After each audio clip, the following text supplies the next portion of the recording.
भारतीय शेयर बाजार में बिकवाली का दौर खत्म नहीं हो रहा। विदेशी निवेशक लगातार अपना निवेश निकाल रहे हैं। हालांकि घरेलू संस्थागत निवेशकों की खरीदारी से बाजार कुछ संभलता जरूर है, लेकिन ऐसे बाजार में उन छोटे रिटेल निवेशकों की चिंता बढ़ गई है जो लंबे समय से अपनी पोजीशन होल्ड करे बैठे हैं, लंबे समय से शेयरों को खरीद कर बैठे हैं। इस बीच रिसर्च एजेंसी नोमुरा के विशेषज्ञों ने छोटे निवेशकों की चिंता को और बढ़ा दिया। विशेषज्ञ ने कहा है कि शेयर बाजार में लंबे समय से हावी बिकवाली का दौर अभी खत्म नहीं हुआ है, बाजार में आगे और गिरावट का रिस्क है। उधर घरेलू संस्थागत निवेशक शेयर बाजार से अपना निवेश लगातार निकाल रहे हैं, लेकिन छोटे निवेशक म्यूचुअल फंड के माध्यम से बाजार में अपना निवेश लगातार जारी रख रहे हैं। अप्रैल के मुकाबले मई के दौरान इक्विटी म्यूचुअल फंड में निवेश 16% का उछाल आया है। सर, छोटे निवेशकों के लिए अब शेयर बाजार से आज जब हम आप बात कर रहे हैं, शेयर बाजार में काफ़ी बिकवाली हावी है, सेंसेक्स 1000 अंक से ज़्यादा टूटा हुआ है।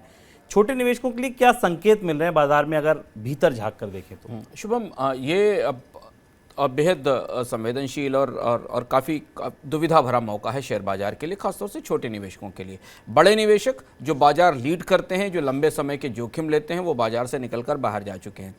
दूसरी चीज़, बाजार में बड़े पॉजिटिव ट्रिगर्स अब नहीं बचे हैं। आरबीआई की मॉनेटरी पॉलिसी के जरिए थोड़ी बहुत मदद की उम्मीद थी कि स्पष्टता आएगी, पर आरबीआई ने मॉनेटरी पॉलिसी में जिस तरीके के आकलन भारत की आर्थिक विकास दर को लेकर दिए और महंगाई को लेकर दिए हैं, बाजार को ये पता है कि अब तो ब्याज दरों में बढ़ोतरी का दौर शुरू हुआ है।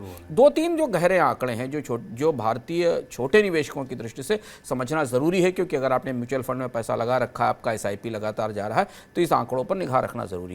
पहला आंकड़ा मेरे सामने है। हमने एनालिसिस करने की कोशिश की और जानने की कोशिश की कि भारत के इंडेक्स फंड कैसा व्यवहार कर रहे हैं पिछले दिनों में। इंडेक्स फंड इसलिए हमने चुना क्योंकि इंडेक्स फंड बाजार के बड़े पिक्चर की बड़ी जो तस्वीर है उसका संकेत देते हैं, क्योंकि वो सूचकांकों का प्रतिनिधित्व करते हैं। इंडेक्स फंड का अगर 1 साल का रिटर्न देखा जाए शुभम, यानी 1 साल पहले अगर किसी ने निवेश किया था और आज खड़ा है, तो रिटर्न अब केवल जो एवरेज रिटर्न है 4.75% रह गया है।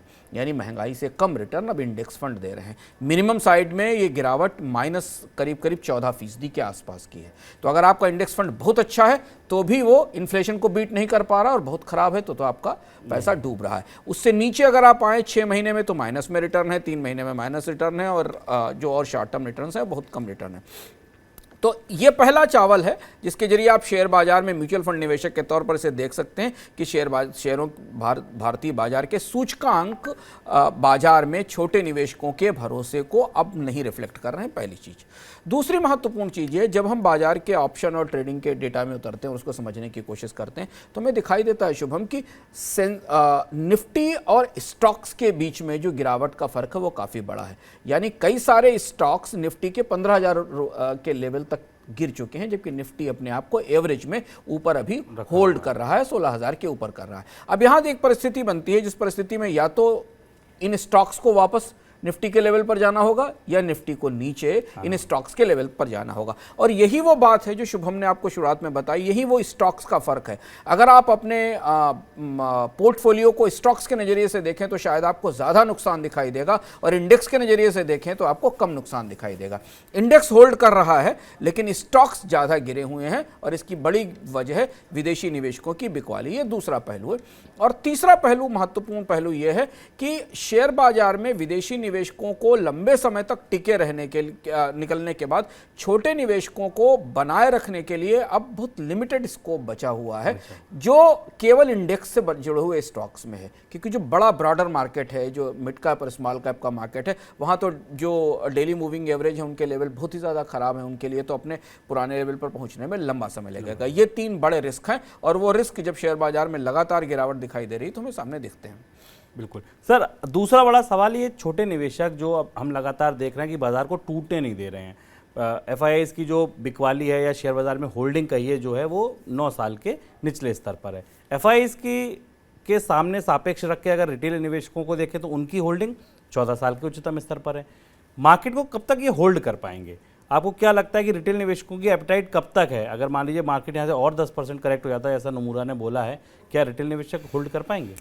शुभम, रिटेल निवेशक अभी होल्ड कर रहे हैं, और उसकी वजह यह कि म्यूचुअल फंड्स का और SIP का पूरा स्वभाव या प्रकृति ऐसी है कि पैसा लोगों की ECS से, उनके वेतन से घटकर जा रहा है, और म्यूचुअल फंड्स उसमें निवेश कर रहे हैं। और जैसा आपने शुरुआत में पहले भी कहा था कि छोटे निवेशक बाजार को बहुत तेजी से गिरने से बचा सकते हैं, पर बाजार में एक तो तेजी नहीं ला सकते और दूसरा कोई बड़ा नेचर में चेंज नहीं ला सकते। पर जो ग्रेजुअल करेक्शन होता जाएगा ना, उसे नहीं रोक सकते। बाजार साइडवेज में देखिए, आज भी बाजार पे जब हम अब चर्चा कर रहे हैं इस समय 3:10 के आसपास, तो मार्केट टूटा हुआ है। तो छोटे निवेशकों को जब अपने म्यूचुअल फंड्स में, अपने एनएवीज में गिरावट दिखना शुरू होगी, जैसे इंडेक्स फंड के बारे में हमने बताया, गिरावट दिखना शुरू होगी, तब उनके लिए फैसला करना मुश्किल होगा कि वो कहाँ जाएं। हालांकि छोटे निवेशक इन्वेस्टेड बने रहेंगे, क्योंकि उनके पास बाजार में भी फिलहाल कोई विकल्प नहीं है और आप म्यूचुअल फंड से या एसआईपी से पैसा निकालकर बाहर कहीं नहीं लगा सकते, क्योंकि बाजार में बहुत सीमित विकल्प हैं।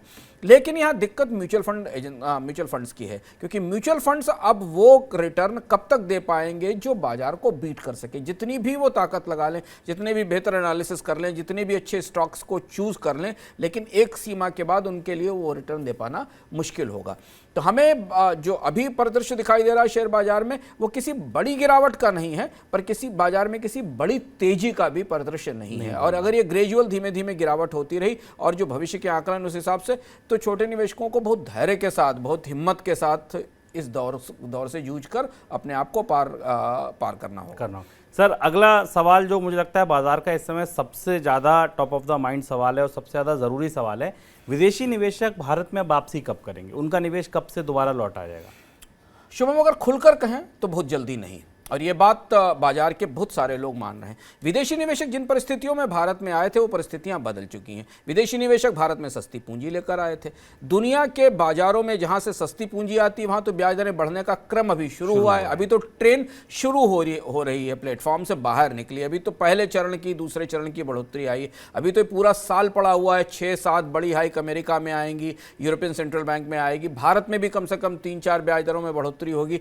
टर्मिनल ब्याज दर, इस पूरी जो मॉनेटरी ईजिंग थी उसको वापस लेने की, वो टर्मिनल ब्याज दर कहां जाकर टिकेगी और उस समय तक परिस्थितियां क्या होंगी, इसे पता नहीं है। तो जहां तक कॉस्ट ऑफ फंड है विदेशी निवेशकों के लिए भारत में, वो लगातार बढ़ती जानी है, ये उन्हें दिखाई दे रहा है। और इसीलिए ये बात बार बार कही जाती है कि सेंट्रल बैंक्स को टाइम से, सही समय से गाइडेंस देने चाहिए। अब उनको वो गाइडेंस मिल चुका है, विदेशी निवेशकों को और भारतीय निवेशकों को भी। दूसरी महत्वपूर्ण बात यह कि भारतीय अर्थव्यवस्था और भारत का शेयर बाजार मंदी से उबर कर वापस एक महंगाई वाली मंदी और स्टैग्फ्लेशन की चपेट में आ गया है। तो अगर आप स्टॉक्स के वैल्यूएशन से भारत की अर्थव्यवस्था की तस्वीर को देखना चाहें, तो भारत में खपत आधारित जितने स्टॉक्स हैं, उनके वैल्यूएशन पूरी तरह टूटे हुए हैं। अगर कोई सही अच्छे दिन होते तो शायद इन स्टॉक्स में लाइन लगी होती खरीदने की। अगर वो भारत की जो आम खपत पे आधारित कंपनियां, चाहे वो पेंट की कंपनियां हों या शू की कंपनीज हों, लेकिन इस गिरावट की रोशनी में और आने वाले समय में स्टैग्फ्लेशन के खतरों के कारण विदेशी निवेशकों को भारतीय अर्थव्यवस्था में वो माहौल आने वाले 1 साल में नहीं मिलने वाला है जिस माहौल की उम्मीद करके वो कोविड की मंदी के दौरान भी निवेश कर रहे थे। इसलिए विदेशी निवेशकों की वापसी कराने के लिए कुछ और भी करना होगा, लेकिन उसको लेकर बहुत जटिल और कॉम्प्लेक्स परिस्थितियां हैं। और इसलिए भी भारत के जो घरेलू निवेशक हैं, वो और ज़्यादा सतर्क रहने की उनको ज़रूरत है और म्यूचुअल फंड्स को और ज़्यादा संभल कर बाजार में ट्रेड करने की ज़रूरत है। और इन्हीं विदेशी निवेशकों की लगातार बिकवाली ने रुपए को दुबला कर दिया है डॉलर के मुकाबले। भारतीय करेंसी रुपया लगातार कमज़ोर होता जा रहा है। शुक्रवार को डॉलर के मुकाबले रुपया नए निचले स्तर तक लुढ़क गया। रुपए ने प्रति डॉलर 77.82 का निचला स्तर छुआ है। तो रुपए की गिरावट भी शायद तभी थमेगी जब विदेशी निवेशक लौट आएंगे।